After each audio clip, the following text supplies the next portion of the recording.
ભગવતી મારા શબ્દના સીમાડા આજ પૂરા થયા, શબ્દના સીમાડા પૂરા થયા, મારા બધા શબ્દો અહીં પૂરા થયા. તો કાર્તિક સ્વામી કે મુનિ કોણ વર્ણવી શકે? સંક્ષેપ તો ટૂંકમાં તમને એક નાનકડી કથા કહું. કાલે જ મેં વાત કરી હતી, કોઈ પણ વાતને સમજાવવા માટે થઈ અને સુંદર મજાનું એક દ્રષ્ટાંત દેવામાં આવે ત્યારે એ વાત ઠેરે, સમજાઈ જાય. એક વખત પિત્તળને સોનાએ એટલું કીધું હતું કે હે પિત્તળ તું કેટલું પીળું છો, હે પિત્તળ તું કેટલું પીળું છો. એટલે પિત્તળે કીધું તારા જેટલું પીળું છું તારા કરતાં થોડુંક મને ઉજેરે તો વધારે પીળું દેખાવ. એ તો તને કહું છું કે તારા જેટલું પીળું છું તારે ભેરું ભેળવી લે, તારું વજન વધી જાય, કોઈને ખબર પડવા નહીં દઉં. તારા ભેર ભેળવી લે, તારું વજન વધી જાય. ત્યારે સોનાએ કીધું હતું મારો વજન વધી જાય મારી ના નહીં, પણ મારું વલું ઘટી જાય તે, મારું કેરેટ ઘટી જાય, મારી વેલ્યુ ઘટી જાય. કે વજન વધારવા હાટું થઈને વલાં થોડા ઘટાડાય. સોજા સડે શરીરમાં ને હિચકા લાગે, આખા ડીલમાં હોજા સડે જાડા લાગી, એના કરતાં તો પાતરા હોય નરવા હોય તો વાંધો શું છે કે હોજા સડાવીને જાડું થોડું લગાય.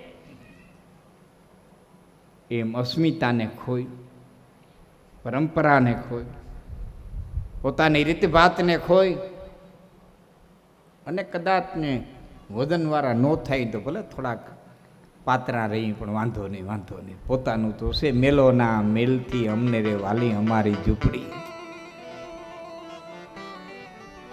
અમને વાલી અમારી, અમારી તો છે, મારી પરંપરાની તો છે. એક કથા કહું તમને. મુરુગન મહારાજ કાર્તિક સ્વામી કે છે કે હે મુનિ,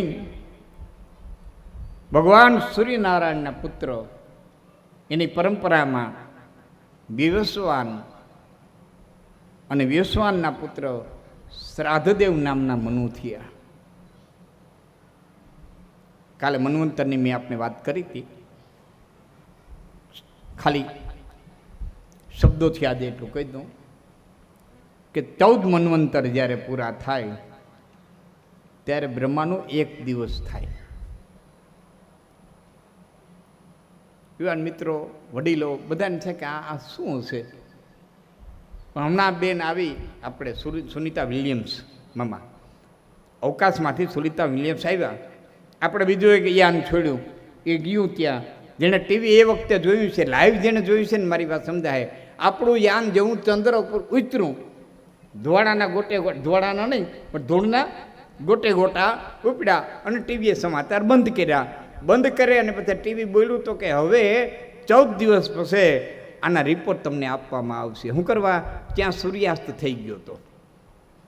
14 દિવસ પછી પાછો સૂર્ય ઉગે. આપણા 14 દી જાય ત્યારે હોય, એના નહીં, આપણા 14 દી જાય ત્યારે ત્યાં સૂર્ય ફરીવાર ઉગે અને પછી એનું સોલાર કામ કરે. સોલાર કામ કરે પછી ઇલેક્ટ્રિસિટી ભેરી થાય અને પછી આપણને ફોટા મોકલે, સંદેશા મોકલે. તો જે ચંદ્ર ઉપર ગયા હોય એને ખબર હોય આપણા 14 દી અને 14 રાતું જાય ત્યારે ચંદ્ર ઉપર 1 દી અને 1 રાત થાય. આ હમણાંની વાત. સુનિતા વિલિયમ્સ જોકે એ દીકરીને લાખ લાખ ધન્યવાદ કે 4 દી માટે થઈને ગયા હતા અને 9 મહિના રોકાણા. એનું યાન ખોટકાણું. વિચાર તો ખાલી આપણે વાતું કરી, બાપા વિચાર તો કરો. નહીં કોઈ પોતાનું, નહીં કોઈ. એ 4 જ જણા, 4 જ જણા હો. છેલ્લે તેમ થયું ખોરાક ખૂટી જાય, પાણી ખૂટી જાય, હવે અમે જીવશું નહીં. એનો અનુભવ મેં હમણાં વાંચ્યો એક જગ્યાએ કે એમાં એક ઉપરથી પડતો ગ્રહ આવતો હતો, એક ઉલ્કા આવતી હતી, બહુ નજીક આવશે એવું લાગ્યું. સુનિતા વિલિયમ્સે કીધું કે એ ઉલ્કા આવતી હતી અને ઉલ્કા આવતી હતી ને એ વખતે મેં ભગવતીનું સ્મરણ કર્યું, ઈશ્વરનું સ્મરણ કર્યું અને એના સાથી મિત્રનું કંઈક નામ દીધું, અત્યારે ભૂલી ગયો. એને કીધું જેને યાદ કરાય એટલા કરી લે, હવે આ ઉલ્કામાંથી આપણે બચી શકશું નહીં. અને અમે જ્યારે પ્રાર્થના કરી ત્યારે એક આખો તેજનો ગોળો આવ્યો, સુનિતા વિલિયમ્સ કહે છે, અને એમાંથી એવા કિરણો છૂટ્યા કે પેલી ઉલ્કાને છીન ભીન કરી નાખી, કણે કણેનો નોખો કરી નાખ્યો, અને તે મને આત્મવિશ્વાસ થઈ ગયો કે મને જીવાડનારું કોક છે અને હવે હું જીવી જાય. આ એના અનુભવ લખે હમણાં. તો એ રીતે ચંદ્ર, હું આપને એ કહેતો હતો કે 27 દિવસનો ફેર પડે, એ રીતે ચંદ્ર, એ રીતે મંગળ, એ રીતે ગુરુ, એ રીતે શુક્ર, એમ લોક પછી વટતા જાવ. પછી સિદ્ધ તારણોનો લોક આવે, સિદ્ધોનો લોક આવે, ગંધર્વનો લોક આવે, ઇન્દ્રની ઇન્દ્રાપુરી આવે, કુબેરની અલકાપુરી આવે. એમ બધા લોકો વટતા છેલ્લો લોક જે આવે છે એને આપણે સત્યલોક કહીએ છીએ, બ્રહ્માનો લોક છે. તો આપણા 4 યુગની ચોકડી ફરે ને તે બ્રહ્માની એક રાત થાય. આટલું અંતર છે આપણે નહીં વિચારે. એવા બ્રહ્માના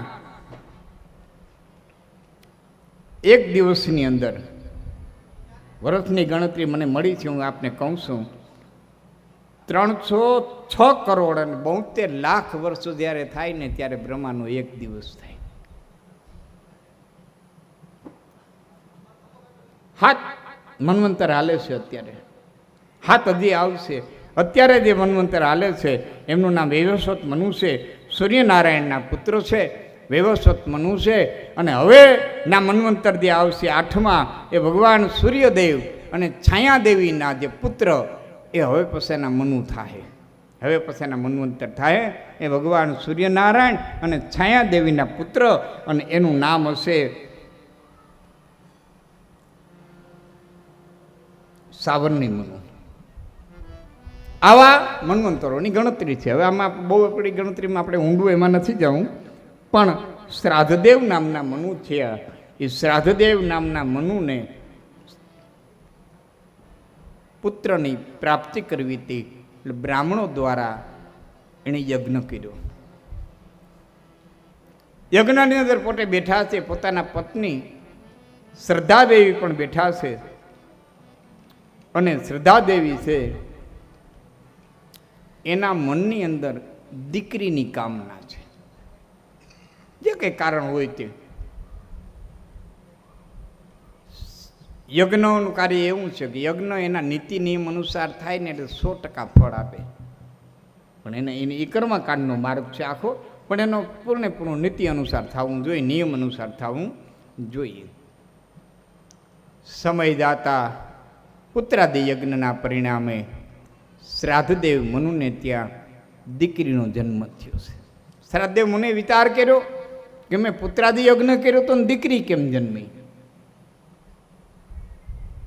વશિષ્ઠ મુનિ એ સૂર્યવંશના કપાળગોર, એટલે વશિષ્ઠ મુનિને બોલાવીને કીધું, હે મુનિ, મારે મારા વારસદારની જરૂર હતી, પુત્રની જરૂર હતી, અને મારે ત્યાં પુત્રીનો જન્મ થયો. વશિષ્ઠ મુનિએ પોતાની યોગ સમાધિની માલિક પર બેસી અને જોયું હશે, અને જે સંકલ્પ કરાવનારા જે ઋષિઓ હતા એમને પૂછ્યું કે પુત્રાદિ યજ્ઞ કરાવ્યો તો પુત્રી કેમ થઈ? ત્યારે ઋષિઓએ કીધું કે શ્રાદ્ધદેવ મનુના જે પત્ની છે એના મનની માલિકો સંકલ્પ દીકરીનો હતો, અને જેનો સંકલ્પ બળવાન હોય ને એ કાર્ય કરે. આ કથા તમને મને બતાવે છે કે જ્યારે ધાર્મિક અનુષ્ઠાન કરવા માટે થઈને આપણે બેસીએ, પછી ભલે સત્યનારાયણની કથા જ કરીએ, કે ભાગવત કરીએ, રામકથા કરીએ, કે ભગવાન શિવની રુદ્રી કરીએ, કે ભગવાન શ્યામચરણની માલિકો આપણે પૂજા પાઠ અર્ચન કરીએ, પણ જ્યારે સજોડે બેસી અને પરમાત્માના જગદંબાના જ્યારે વિધિ વિધાન કરતા હોય ત્યારે નર નારીની એક મતિ હોવી જોઈએ, અલગ અલગ મતિ ન હોવી જોઈએ. એટલે આપણા ભજનવાળાએ કીધું છે નર નારીની એક મતિ. એકનો આ વિચાર અને એકનો આ વિચાર એમ ન હોવું જોઈએ. પહેલાં નક્કી કરી લેવું જોઈએ ગૃહસ્થી જીવનમાં માલિક કે આપણે આ કાર્ય કરવું છે તો આ વખતે આપણી મતિ એક હોવી જોઈએ. એકને શ્રદ્ધા હોય ને એકને શ્રદ્ધા ન હોય એ ન ચાલે. બંનેની શ્રદ્ધા પૂર્ણ હોવી જોઈએ, બંનેની મતિ એક હોવી જોઈએ. વશિષ્ઠ મુનિ એ કીધું, રાજા, તમારા ધર્મપત્નીના મનની અંદર પુત્રીની કામના હતી. જેની કામના પ્રબળ હોય એ કાર્ય કરે. તમારા કરતાં વિશેષ પ્રબળ કામના તમારા ધર્મપત્નીએ કરેલી, એટલે આપને ત્યાં પુત્રીનો જન્મ થયો છે. મુનિ કાંઈક કરો. વશિષ્ઠ મુનિએ પોતાની યોગ શક્તિથી કહ્યો તો યોગ શક્તિથી, ચમત્કારની ભાષામાં કહ્યો તો ચમત્કારની ભાષામાં, અને સાયન્સની ભાષામાં કહ્યો તો આજે સાયન્સ ત્યાં પહોંચી ગયું છે. દીકરામાંથી દીકરી થાય, દીકરામાંથી દીકરો બને, જાતિ પરિવર્તન કરે. આજે સાયન્સ ત્યાં પહોંચી ગયું છે. એમ આ જે ઈલા નામની દીકરી જન્મી હતી, શ્રાદ્ધદેવ મનુને ત્યાં એને પુરુષની અંદર પરિવર્તિત કરી દીધો. સુદમ્ય નામનો દીકરાની અંદર એને પરિવર્તિત કર્યો, અથવા તો જાતિ પરિવર્તન કર્યું, અથવા દીકરીમાંથી એને દીકરો બનાવી દીધો. એક સમય આ શ્રાદ્ધદેવ મનુનો દીકરો સુદમ્યુ ઘોડો લઈ અને જંગલની અંદર શિકાર કરવા માટે થઈ કે ફરવા માટે થઈ અને જાય છે. ઊંડા જંગલની અંદર જાતા જાતા એક એરિયા એવો આવ્યો, એક વિસ્તાર એવો આવ્યો કે જે પાર્વતીજીનો શ્રાપિત વિસ્તાર હતો. પાર્વતીએ એટલા એરિયાને, એટલા વિસ્તારને શ્રાપ આપ્યો હતો કે આમાં કોઈ પણ પુરુષ પ્રવેશ કરશે તો એ નરમાંથી નારી થઈ જાય. પોતે ઘોડો લઈ અને અજાણતા એ એરિયાની અંદર પ્રવેશ કરી ગયો છે. ઘોડો હતો, અશ્વ હતો, એ નારી જાતિમાં પરિવર્તન થઈ ગયો છે. આ શ્રાદ્ધદેવ મનુનો પુત્ર એ ફરીવાર પાછો સ્ત્રી બની ગયો, ઈલા બની ગયો. પોતાને બહુ શરમ થઈ. હવે પોતાના બાપના રાજ્યની માલિકો જવું નથી એવો નિર્ણય કર્યો. જંગલની અંદર પોતે ઘોડો લઈને વ્યો જાય છે. એમાં અત્રિ ઋષિના પુત્ર ચંદ્ર અને ચંદ્રનો પુત્ર બુદ્ધ જંગલની અંદર ફરવા આવ્યો છે. અત્રિ મુનિને 3 પુત્ર. કથા દેવી ભાગવતે કે એવું ભાગવો છે ને કે અનેક કથાઓ આની અંદર સમાવેશ કરી છે. મોટા ભાગના પુરાણોની કથાઓ આમાં લીધી છે. વિસ્તારથી કહેવા જાય ને તો 1-2 કથાઓમાં જ આપણો 2-4 દી વ્યા જાય. પણ જાણીતી કથા હોય એને આપણે સંક્ષેપમાં લેતા જઈએ કે બ્રહ્મા, વિષ્ણુ અને મહેશ અનસુયાજીની પાસે ભિક્ષા લેવા માટે થઈને આવ્યા હતા, અને અનસુયાજીએ ત્રણેયને જે બાળક બનાવી દીધા હતા. આ કથા બહુ જાણીતી છે. એની એકાદી કડીકો સંભળાવી દઈએ તો 3 દીકરા થયા બ્રહ્મા, વિષ્ણુના, મહેશના અંશરૂપ. એમાં નારાયણના અંશેથી જે પુત્ર થયા અત્રિ મુનિને ત્યાં એ ભગવાન દત્ત થયા, અનસુયાજીના પુત્ર. એ દત્તની એક કડી આપણે સાંભળીએ. મન હરી ગયો મારું માતા અનસુયાનો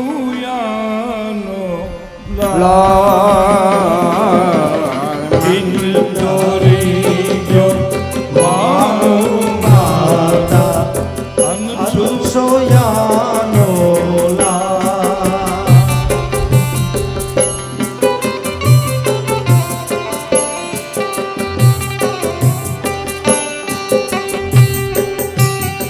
જટાશીલ પર બીજ તન ગંગા કે દીજા, ગંગા કે દીજા. જટાશીલ પર બીજ તન ગંગા કે ગંગા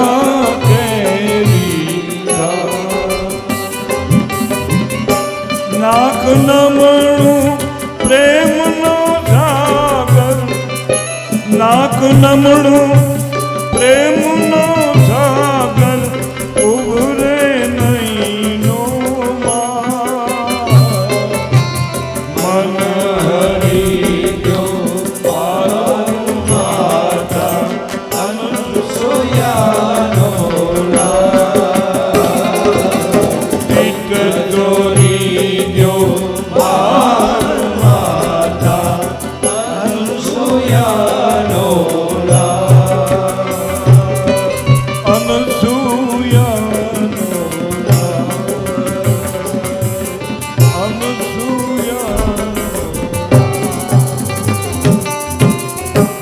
હરી ગયું મારો માતા અનસુયાનો લાલ. ગિરનારની ઊંચી ટોચ પર જે બિરાજમાન છે ભગવાન ગુરુદત્ત મહારાજ, એ અનસુયાજીના 3 પુત્ર, ભગવાન વિષ્ણુનો અંશ એટલે દત્તાત્રેય, શિવજીનો અંશ એટલે દુર્વાસા, અને બ્રહ્માનો અંશ એ ચંદ્રમા. બ્રહ્માના અંશથી ચંદ્ર થયા, શિવના અંશથી દુર્વાસા થયા, નારાયણના અંશથી ભગવાન ગુરુદત્ત થયા. 24 અવતારમાં એક અવતાર ગણાના દત્ત ભગવાને જે ઉપદેશ આપ્યો એનું નામ છે ગીતા, અને એ ગીતાનું નામ છે અવધૂત ગીતા. આપણે ગીતા શબ્દ આવે ને, આ યુવાનોને કહું, ગીતા શબ્દ આવે એટલે યુવાનોનું મગજ એટલું જ આવે કે ભગવાન કૃષ્ણએ અર્જુનને કીધી એ ગીતા. પણ અહીંયા ગીતા 7 છે. 7 ગીતાજી છે. કુરુક્ષેત્રના મેદાનમાં જે અર્જુનને કીધી એનું નામ શ્રીમદ ભગવદ્ ગીતા. કપિલ મુનિએ પોતાના મા દેવહૂતિને જે જ્ઞાન દીધું એનું નામ કપિલ ગીતા. દત્તાત્રેય ભગવાને જે જ્ઞાન આપ્યું યદુરાજાને એનું નામ અવધૂત ગીતા. મહારાજા જનકને અષ્ટાવક્ર મુનિએ જે જ્ઞાન આપ્યું એનું નામ અષ્ટાવક્ર ગીતા. ભગવાન પીપળાને થળે હુતા હુતા ઉદ્ધવને જે જ્ઞાન આપ્યું એનું નામ ઉદ્ધવ ગીતા. ગીતા ઘણા છે. તો અવધૂત ગીતા જેણે આપ્યા જગતને એ ભગવાન ગુરુદત્ત મહારાજ. એમના ભાઈ ચંદ્ર અને ચંદ્રના લગ્ન તારા નામની સ્ત્રીની યારે થયેલા, અને એ તારા અને ચંદ્રથી જે પુત્ર ઉત્પન્ન થયો એનું નામ બુદ્ધ. અને આ બુદ્ધ છે એ ફરવા માટે નીકળેલો, અને એણે આ કન્યાને જોઈ, ઈલા નામની કન્યાને જોઈ, એના પર બુદ્ધ મોહિત થયો છે. ઈલાએ બુદ્ધની સાથે લગ્ન કર્યા છે. ઈલા અને બુદ્ધથી એક પુત્ર ઉત્પન્ન થયો છે પુરરવા. પુરરવાનો નહુસ, નહુસનો અયાતિ, અયાતિના 5 દીકરા, એમાંનો એક યદુ, અને એ યદુ વંશની માલિક ભગવાન કૃષ્ણ. આ આખો વંશ આમેલો મારી બુદ્ધિ અનુસાર મેં તમને કીધો. ચંદ્રનો બુદ્ધ, બુદ્ધનો પુરરવા, ત્યાંથી આ યદુવંશ. આ ઈલા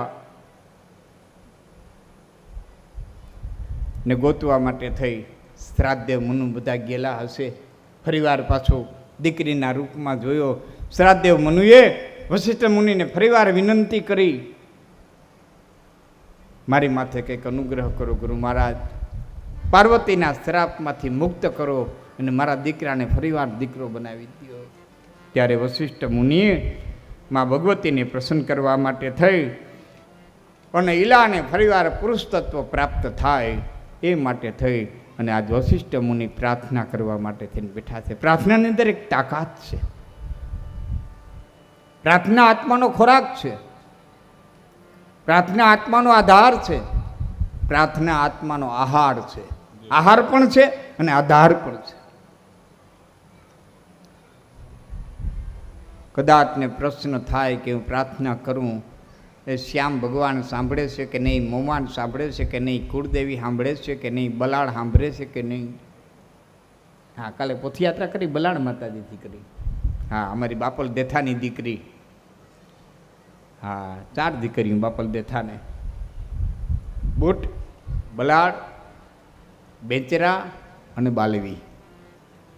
કુતિયાણા અને ઉપલેટાની વચારે વાડલપુર નામનું ગામ છે ને ઉગમની દિશાએ 4 બેનું બેઠ્યું છે. એવું જડાવાડી સધો બાપલ બોટ બાલાડ બેતરા. ગુજરાત પ્રદેશમાં આ દેવલની કુખે જન્મેલ્યો. દેવલ ભલા નહીં કહેવાતી. એવું જડાવાડી સધો બાપલ બોટ બાલાડ બેતરા.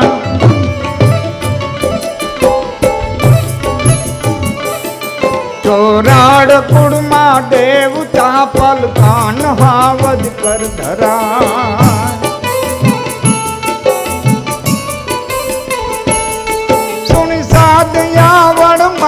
માતના રવિરાજ પણ થંભી ગયા. સુણી સાધુ આવડ માતના,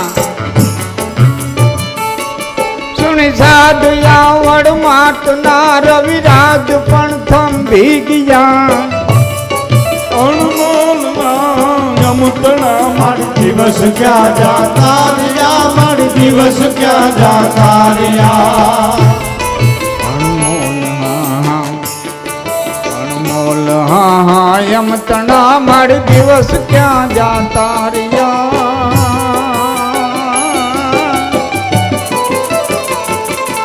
અણમોલ હા યમતણા મારી દિવસ ક્યાં જાતા રહ્યા, મારી દિવસ ક્યાં જાતા રહ્યા. આ કવિ કાગ બાપુની પ્રાર્થના. અને કદાચ ને આ પસ્તાવો, આ કાગના આહુડા, કાગની વેદના ભગવતીએ સાંભળી છે અને મઢડા ધામની માલિકો પાછા પ્રગટ થયા. આની છેલ્લી કડીમાં ભગત બાપુએ પસ્તાવો કર્યો છે. આ સમય વસમોયમ ઘરા ચર યાદ ચંડી આવજો. દિન પેટ જન્મે દૂધ ચારણ વખત ઈ વર્તાવજો. સતકાગ યાદી તારણું કલયુગમાં વસ્યું ક્યાં. હે ભગવતી હે જગદંબા ક્યાં ગયું? બલાડ ક્યાં ગઈ? બુટ ક્યાં ગઈ? બાલવી ક્યાં ગઈ? બેતરા ક્યાં ગઈ? આવડ ક્યાં ગઈ? નાગબાઈ ક્યાં ગઈ? કાગબાઈ એ હોનલ ચોરીએ ચડિયલ હાથ સોનલ કોડીએ રમતી હતી. રાણા ગયરની દીકરી. હા વરમાળ ભેગી વેગળી ગોપાલને ભજતી હતી. સગા મામાના દીકરા દેવદાસ તારણની હારે લગ્ન થયેલા. ચોરીએ ચડિયલ હાથ સોનલ કોડીએ રમતી હતી. કોડીએ રમતી હતી. વરમાળ ફેંકીને વેગડી ગોપાલને ભજતી હતી.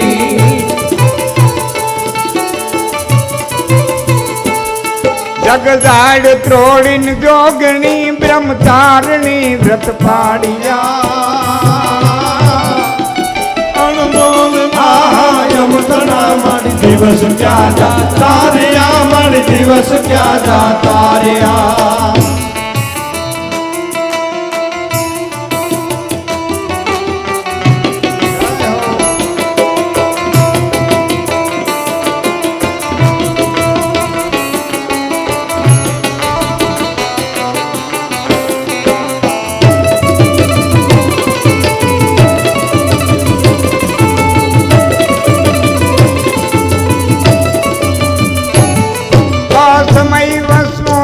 ધરાધર યાદ ચંડી આવજો.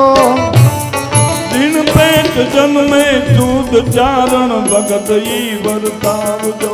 સતકાગ યાદી તારણું કલયુગમાં વસ્યું ક્યાં.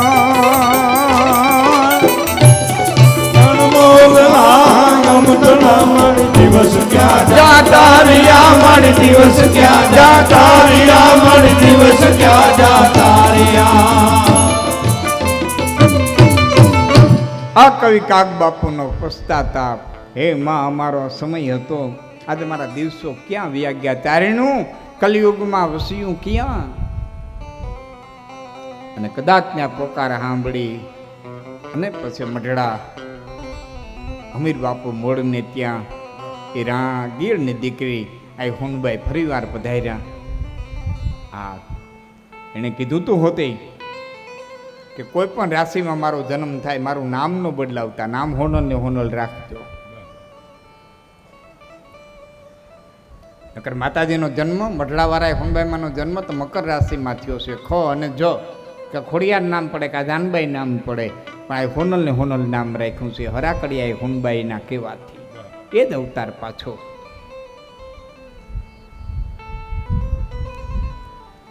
તો જ્યારે આપણે પ્રાર્થના કરીએ છીએ ત્યારે પ્રાર્થના સાંભળે છે કે નથી સાંભળતી એની ખાતરી હું.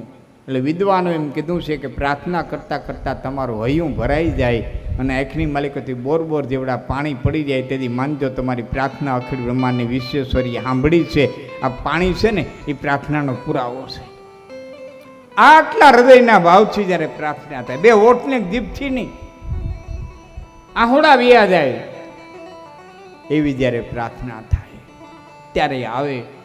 પછી એવું ન માનવું કે ભેળીઓ ઓઢીને જ આવે, એવું ન માનવું કે ત્રિશુલ લઈને જ આવે, એવું ન માનવું કે શ્યામ સુંદરી વાંસળી લઈને જ આવે કે સુદર્શન ચક્ર લઈને જ આવે. ને કેમ આવવું એ એની ઈચ્છાની વાત છે. કઈ રીતે આવવું એ એની ઈચ્છાની વાત છે. તમે મુશ્કેલીમાં હો અને એ સમયે તમારા હૃદયની માલિકો એના માટેની પ્રાર્થના છૂટે અને તમને મુશ્કેલીના સમયમાંથી બહાર કાઢે એવા જાય ભાઈ મિત્ર સંબંધી કે કોઈ સાધુ સંત આવીને સારો ઉપદેશ આપી જાય ને તમને મુશ્કેલીમાંથી બહાર કાઢે તો માનજો એના હૃદયની માલિકો પ્રેમ બનીને આવી છે, મિત્ર બનીને આવી છે, ભક્તિ બનીને આવી છે, શબ્દો બનીને આવી. કેમ આવું એની મરજીની વાત આવે. એનો એક દાખલો કોઈ કાગ બાપુ લખે છે, ભગત બાપુ લખે છે કે જ્યારે નાવિકના નાવડા હાલક ડોલક થયા, ધ્રુવનો તારો દેખાતો બંધ થયો, આકાશના તારોડિયા દેખાતા બંધ થયા.